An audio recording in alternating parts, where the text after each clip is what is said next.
సంక్రాంతి పండగ అయిపోయినా ఇండస్ట్రీలో సినిమాల మధ్య పోరు మాత్రం ఆగటం లేదు. కాస్త మంచి డేట్ కనిపిస్తే చాలు నిర్మాతలంతా ఖర్చు వేసుకునేందుకు పోటీ పడుతున్నారు.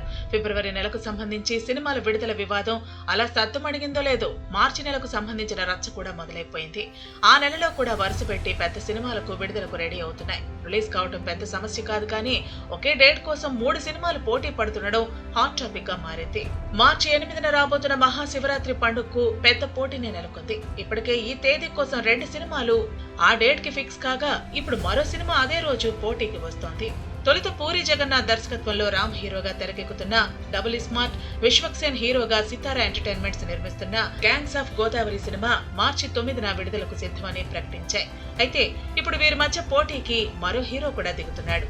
గోపీచంద్ నటిస్తున్న భీమా సినిమా మార్చి 8న మహాశివరాత్రి కానుకగా విడుదల కానుందని మేకర్స్ ప్రకటించారు. Already double smart, gangs of Godavari బరిలో ఉండగా ఇప్పుడు భీమా కూడా యాడ్ అవడంతో గట్టి పోటీని కనిపించబోతోంది. ఈ 3 సినిమాల్లో ఏది కూడా చిన్నది కాదు. మంచి స్టార్ వాల్యూ ప్రొడక్షన్ హౌస్లు నిర్మిస్తున్న సినిమాలే. పోటీ వీటితోనే అయిపోతుందా అంటే అదే లేదు. ఈ 3 సినిమాలతో పాటు 2-3 చిన్న సినిమాలు కూడా ఉండే అవకాశం ఉంది. చూడాలి మరి ఈ ప్రాబ్లం ఎలా సాల్వ్ అవుతుందో.